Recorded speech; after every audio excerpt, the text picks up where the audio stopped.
क्या आपने कभी सोचा है कि गणेश जी, जिन्हें हम विघ्नहर्ता कहते हैं, उनका जन्म कैसे हुआ?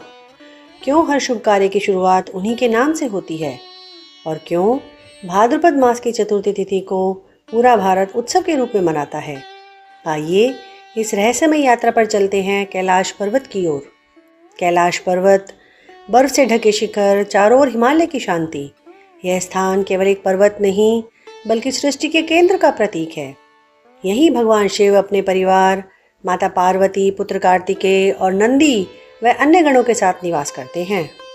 उस समय का वातावरण अद्भुत था। देवता अक्सर कैलाश पर आकर दर्शन करते, ऋषि यहाँ साधना करते और समस्त सृष्टि का संतुलन यहीं से संचालित होता। एक दिन माता पार्वती अपने महल में स्नान की तैयारी कर रही थी। वे चाहती थी कि कोई भी उस समय उन्हें बाधित न करे। उन्होंने सोचा, मुझे कोई ऐसा चाहिए जो मेरे द्वार की रक्षा करे, जो केवल मेरा आदेश माने और जो मेरी शक्ति का अंश हो। माता ने अपने शरीर से निकले चंदन और हल्दी के लेप से एक अत्यंत सुंदर बालक की प्रतिमा बनाई। उनके हाथों से बहते प्रेम ने उस मूर्ति में जीवन फूंक दिया। अचानक वह प्रतिमा मुस्कुराई और अपनी आंखें खोल दी। पार्वती ने स्नेह से कहा, बेटा, तू मेरा पुत्र है। तेरा जन्म आज से हुआ है। मैं तुझे एक विशेष कार्य सौंप रही हूँ। जब तक मैं स्नान करूँ, कोई भी इस महल में प्रवेश न करे, चाहे वह कोई भी हो। बालक ने अपनी माँ के चरणों में झुककर कहा, माँ, आपका आदेश ही मेरा धर्म है। मैं किसी को भी भीतर नहीं आने दूंगा। कुछ समय बाद भगवान शिव कैलाश पर लौटे। वे अपने महल में प्रवेश करना चाहते थे। द्वार पर उन्होंने एक अनजान बालक को देखा। शिव ने कहा, पुत्र, हट जा, मैं भीतर जाना चाहता हूँ। बालक ने शांत किंतु दृढ़ स्वर से कहा, आप चाहे जो भी हो, लेकिन जब तक माँ का आदेश नहीं मिलेगा, मैं आपको भीतर नहीं जाने दूंगा। शिव आश्चर्यचकित हो गए। महादेव को पहले कभी किसी ने नहीं रोका था। उनके स्वर में हल्का क्रोध आ गया। जानता नहीं मैं कौन हूँ? मैं स्वयं महादेव हूँ। बालक ने निर्भय होकर उत्तर दिया, मैं अपनी माँ का पुत्र हूँ और माँ का आदेश मेरे लिए सर्वोपरि है। चाहे आप महादेव हों या कोई और, जब तक माँ का आदेश नहीं मिलेगा, आप भीतर नहीं जा सकते। यह सुनकर शिव के गण, नंदी और अन्य ने बालक को हटाने की कोशिश की, परंतु आश्चर्य की बात यह हुई कि उस छोटे से बालक ने सभी गणों को एक एक कर परास्त कर दिया। उसकी शक्ति अलौकिक थी। किसी ने कल्पना भी नहीं की थी कि यह अज्ञात बालक इतनी सामर्थ्य रखता होगा। शिव अब और क्रोधित हो उठे। वे स्वयं उस बालक के सामने आए। बालक भी अडिग होकर खड़ा रहा।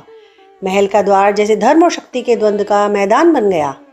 शिव और बालक में भीषण संघर्ष हुआ। देवताओं और गणों ने इस दृश्य को देखा और स्तब्ध रह गए। आखिरकार शिव ने अपने त्रिशूल का प्रयोग किया। एक प्रचंड वार से बालक का सिर धड़ से अलग हो गया।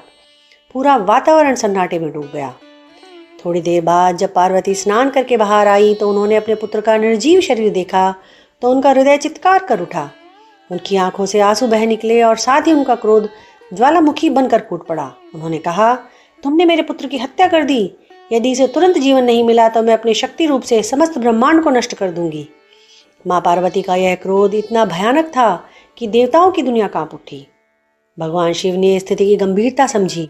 उन्होंने तुरंत ब्रह्मा, विष्णु और अपने गणों को आदेश दिया, उत्तर दिशा में जाओ, जो भी पहला प्राणी मिले उसका सिर लेकर मेरे पास आओ। गण दौड़े और थोड़ी दूर पर उन्हें एक विशालकाय, शांत, दिव्य स्वरूप वाला हाथी मिला। उन्होंने उसका सिर लाकर शिव को सौंप दिया। शिव ने हाथी का सिर बालक के धड़ पर रखा। फिर उन्होंने अपने करकमलों से प्राणदान किया। क्षण भर में बालक की देह में प्राण लौट आए। उसकी आंखें खुली और वह मुस्कुराने लगा। अब वह एक अद्भुत रूप में प्रकट हुआ। मनुष्य का शरीर और हाथी का सिर। देवताओं ने पुष्पवृष्टि की। वातावरण में जय गणेश की गूंज उठी। शिव ने घोषणा की, आज से यह मेरा पुत्र गणेश कहलाएगा। यह समस्त देवताओं से पहले पूजे जाएंगे। यह विघ्नों का नाशक और मंगल का प्रतीक होंगे। कोई भी पूजा, कोई भी यज्ञ, कोई भी कार्य तब तक पूर्ण नहीं होगा जब तक गणेश जी की प्रथम पूजा न की जाए।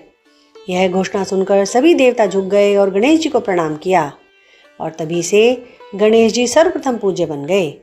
यही वह अद्भुत क्षण था जिसने गणेश चतुर्थी को विशेष बना दिया, क्योंकि यह वही दिन है जब माता पार्वती ने अपने पुत्र को जन्म दिया और भगवान शिव ने उन्हें सर्वप्रथम पूज्य होने का वरदान दिया।